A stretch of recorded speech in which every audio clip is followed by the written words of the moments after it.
오늘 말씀은 마태복음 1장 18절에서 21절 말씀입니다. 봉독하겠습니다. 예수 그리스도의 나심은 이러하니라. 그 모친 마리아가 요셉과 정혼하고 동거하기 전에 성령으로 잉태된 것이 나타났더니 그 남편 요셉은 의로운 사람이라 저를 드러내지 아니하고 가만히 끊고자 하여 이 일을 생각할 때에 주의 사제가 현몽하여 가로되 다윗의 자손 요셉아 내 아내 마리아 데려오기를 무서워 말라. 저에게 잉태된 자는 성령으로 된 것이라. 아들을 낳으리니 이름을 예수라 하라. 이는 그가 자기 백성을 저희 죄에서 구원할 자이심이라 하니라. 아멘. 자, 이제 영어로 봉독하겠습니다. Now when the birth of Jesus Christ took place in this way, when his mother Mary had been betrothed to Joseph, before they came together, she was found to be with child from the Holy Spirit. And her husband Joseph, being a just man and unwilling to put her to shame, resolved to divorce her quietly. But as he considered these things, behold, an angel of the Lord appeared to him in a dream, saying, Joseph, son of David, do not fear to take Mary as your wife, for that which is conceived in her is from the Holy Spirit. She will bear a son, and you shall call his name Jesus, for he will save his people from their sins. Amen. 며칠 뒤면 세상 사람들도 굉장히 좋아하는 이 성탄절 크리스마스가 이제 다가옵니다. 며칠 남았죠? 네. 계산하면서 다 이렇게 설명했어요. 많은 사람들이 이 성탄절과 크리스마스를 손꼽아 기다립니다. 아마 봐도 성탄절 크리스마스를 싫어하는 사람은 별로 없을 것 같아요. 오늘 우리 유치부 아이부터 시작해서 우리 노 본사님들까지 해서 다 포함해서 저희들도 이 성탄을 참 기다리고 있습니다. 근데 여러분 그거 아세요? 재미있는 것은 예수님을 알지 못하는 사람들, 예수님을 믿지 않는 사람들도 여러분 이 성탄을 기다리고 이 성탄을 덩달아서 기뻐하고 즐거워하고 있다는 거 아세요?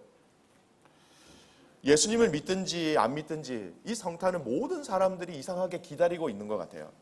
목사님이 왜 그럴까? 목사님이 곰곰하게 생각을 해봤어요. 왜 예수님에 대해서 믿지도 않은데 예수님이 오신 이 성탄절 크리스마스를 왜 세상 사람들이 이렇게 좋아할까? 믿지도 않는데 예수님 앞에 기도도 안 하는데 왜 이 세상 사람들이 이 성탄절을 이렇게 기다리면서 또 기대하면서 준비하고 있는 걸까? 여러분은 어떻게 생각하세요?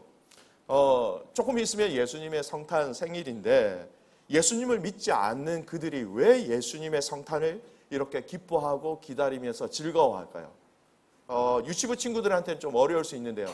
우리 초등부 친구들 중에서 예수님을 모르는 사람들이 왜 성탄을 기뻐할까요? 라고 질문했을 때 여러분 무슨 얘기해 보세요. 여러분 짠 거 절대 아닙니다. 하여튼 답을 본 것 같아요. 자, 저랑 관계가 있는 사람들 대답 말고요. 혹시 다른 초등부 친구들 중에서 왜 세상 사람들도 예수님을 믿지 않는데 왜 성탄을 기뻐할까요? 다시 한 번 더. 그럴 수도 있을 것 같아요. 맞아요. 또 다른 친구 있습니까? 목사님이 정답을 얘기할게요. 목사님이 여러 가지 이렇게 손을 꼽아봤는데 몇 가지가 나오는지 여러분 말은 안 했지만 여러분 머릿속에 아마 목사님과 비슷한 이유를 아마 찾았을 것 같아요. 우리 학생부 친구들도 마찬가지예요. 동일하게 예수님의 오심을 왜 세상 사람들이 기뻐할까? 첫 번째 이유입니다. 첫 번째 이유가 뭐냐면 보여주십시오. 선물입니다. 성탄절에는 얼마나 많은 선물을 주고받습니까? 여러분 선물 받으셨나요? 받았어요? 네. 그럼 선물도 드렸나요? 선물을 주는 거, 선물을 받는 거 다 기쁨이죠. 이 선물을 주고 받는 거. 여러분 제가 얼마 전에 이 성탄절 이렇게 클릭하면서 하나 이렇게 자료를 봤는데요. 기사를 봤는데 초등학생 아이들, 우리 초등학교 아이들이 호주에 사는 초등학교 아이들인 것 같아요. 가장 원하는 크리스마스 선물 제 1순위가 뭔지 아세요, 여러분? 그 사과 회사의 최신형 무슨 폰이라고 그러더라고요. 그거면 최고의 기쁨이다. 이렇게 서치한 거 봤는데 그걸 최고로 여기더라고요. 여러분 그 선물 주면 아마 여러분 1년 동안은 아이들한테 대접받으면서 사실 것 같아요. 예수님을 믿지 않지만 예수님의 그 의미도 잘 모르는 사람이지만 이 성탄절을 왜 믿지 않은 사람들도 기뻐하느냐? 그 이유 중에 하나가 바로 저 선물인 것 같아요. 선물을 주고 받으니까 막 기쁘니까. 자, 두 번째, 예수님을 믿지 않는 사람들 중에 왜 이 성탄절을 기쁨으로 기다리고 준비하고 있을까? 보여주십시오. 그럼 뭘까요? 네. 함께 하고 싶은 가족들, 함께 하고 싶은 사람들과 함께 모여서 함께 식사하고 이 식사가 점점 커지면 여러분 알죠? 크리스마스 파티라고 있는 거 아시죠? 그러니까 모여서 즐기고 얘기하고 즐겁게 나누니까 얼마나 좋아요. 그 파티를 기다리는 사람들도 참 많다라는 거죠. 가까운 사람들, 보고 싶은 사람들, 함께 하고 있던 사람들과 함께 맛있는 식사를 하고 많이 얘기하고 한 해 수고했다고 격려해주고 아마 예수님을 모르는 사람들도 저 크리스마스 파티 때문에 이 크리스마스를 기다리고 있는 분들도 계신 것 같아요. 아마 이 호주의 큰 기업에 근무를 하시는 부모님들은 아실 거예요. 마지막 이때쯤 돼서 크리스마스 파티가 꼭 회사에서 열어주는 그 의미 아시죠? 자, 또 한 가지 이유가 더 있습니다. 왜 예수님을 알지 못하는 사람이 예수님도 모르는데 왜 이 성탄에 대해서 기다릴까? 세 번째, 뭘까요, 여러분? 크리스마스 홀리데이. 이게 뭡니까?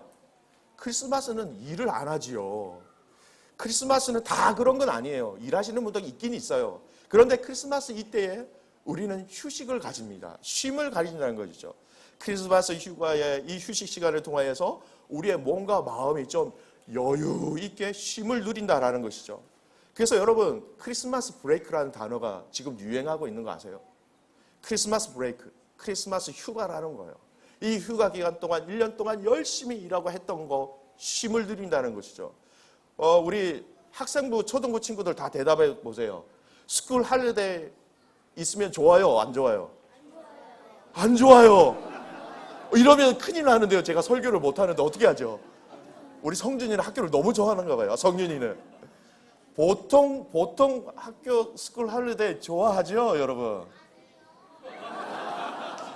제가 여러분을 잘못 파악했어요. 저희 집 애들만 제발 스쿨 할리데이 빨리 와라 이 얘기만 들었는데 다들 모범생인 것 같아요. 설교를 어떻게 해야 될지 모르겠어요, 여러분. 모든 사람들에게 쉼이 좀 필요해요. 그 쉼을 통해서 재충전하죠. 여러분 엄마 아빠에게도 쉼이 필요한 거 아세요? 여러분이 이 스쿨 할리데이나 크리스마스 홀리데이 때 여러분 집에서 보게 될 장면을 목사님이 고민하다가 하나 사진을 캡처해서 여러분에게 보여드릴게요. 보여주세요. 엄마 아빠가 이렇게 소파에 누워서 이제 크리스마스 휴가 기간이다 하면서 좀 쉼을 누리는 거. 여러분 이거 잘못된 거 아니에요. 엄마 아빠에게도 쉼이 필요하고 여러분에게도 쉼이 필요하죠. 예수님을 알지 못하는 사람이 왜 성탄을 기다리고 기뻐하는지 가만히 보니까 그 이유 중에 하나가 쉴 수 있다라는 거예요. 쉼을 가질 수 있다라는 것이죠. 그리고 마지막 네 번째, 예수님을 모르는 사람 중에 왜 이 사람들 중에 이 성탄을 기다리고 또 기다릴 건가? 사진을 보여주십시오. 저게 뭘까요? 전혀 반대예요, 이거는. 성탄에 대해서 전혀 관심 없는 사람들이 있어요. 나 흥미 없어요. 예수님이 오셨든 예수님이 가셨다 다시 오셨든 몇 번 왔다 갔든지 하는 간에 나는 예수님이 오심에 대해서 별로 관심이 없어요. 별로 흥미가 없어요. 그래서 그냥 쉬는 거지 이 성탄이 나에게는 전혀 기쁨이 되지 않습니다. 이렇게 얘기하는 사람들도 틀림없이 있다라는 것입니다. 여러분 우리가 선물 때문에 또 사랑하는 사람들과 함께 만나서 식사하고 재미있는 시간을 나누고 파티를 누리고 또 크리스마스 휴가를 통해서 쉼을 누리고 또 반면에 예수님에 대해서 전혀 관심이 없는 사람들 이런 사람들하고 저와 여러분이 이 자리에 앉아있는 예수님을 믿는 믿음의 자녀로서 이 예수님의 오심에 대해서 우리가 기뻐해야 될 정확한 이유를 오늘 제가 말씀드리려고 해요. 선물도 아니에요. 파티도 아니에요. 쉼도 아니에요. 가장 중요한 우리가 왜 예수님의 이 땅에 오셨을 때에 이 오심에 대해서 우리가 왜 기뻐해야 하는가 그 부분에 대해서 오늘 잠깐 말씀을 나누고자 합니다. 여러분, 오늘 그 의미를 성경에서 말씀하고 싶어요. 오늘 천사가 요셉에게 짠 하고 나타났어요.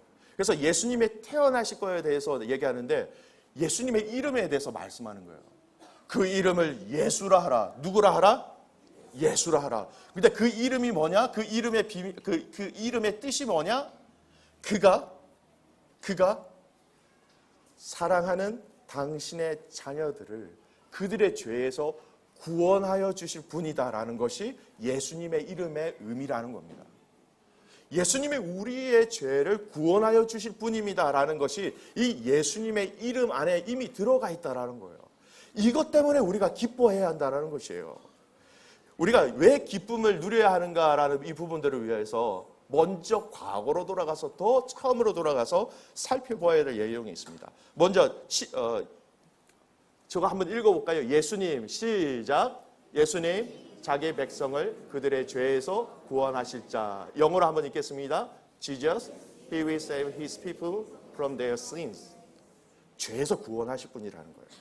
그러니까 우리의 이 예수님의 오심은 우리가 이 죄에 대해서 공부하지 않으면 기쁨을 누릴 수 없다라는 겁니다. 자, 한번 보십시오. 봐야 될 아주 중요한 것이 죄라는 것입니다.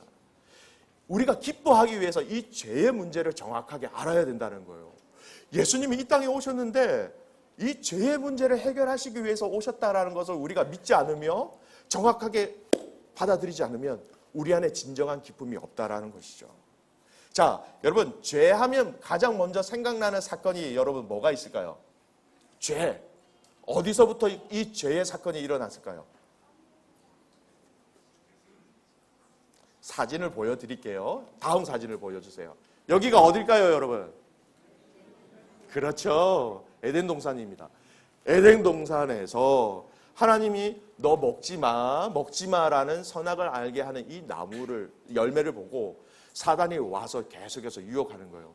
먹어도 돼. 먹으면 네가 하나님과 같이 될 거야라는 이 유혹에 아담과 하와가 그냥 빠져버리는 바람에 죄를 지었다라는 것이죠. 여러분, 저 죄를 짓기 전에는요, 하나님과 아담과 하와가 벽이 없었어요. 그냥 하나님 하면 왜 불러? 막힌 담이 없었다니까요. 늘 항상 하나님과 함께 있었고 하나님 하고 부르면 그래 왜 불렀어? 라고 하나님이 대답해 주시는 그런 아름다운 관계와 아름다운 동산에서 이 죄를 지음으로 말미암아 큰 문제가 생겼다는 거예요. 그 문제의 그림입니다. 저게 뭐예요? 오른쪽에는 하나님이 계시는데 왼쪽에는 사람이 있는데 죄라는 큰 문제가 있어서 저 골짜기를 건너갈 수가 없는 거예요. 저 죄가 들어오면서 하나님하고 불러도 하나님께 그 목소리가 전달되지 않는 거예요. 하나님과 함께하고 싶어도 죄 때문에 함께하지 못한다는 것이죠. 저게 큰 의미의 그림으로 죄라면 여러분, 개인적으로 죄가 어떤 영향력을 주고 있느냐? 다음 그림입니다. 사람이 걸어가는데요, 뒤에 뭔가 족쇄가 달려있어요. 저 까맣게 보이는 저 큰 것은 쇳덩이에요. 무거워서 걸어갈 수 없는 거예요. 저게 뭐냐면 죄라는 거예요.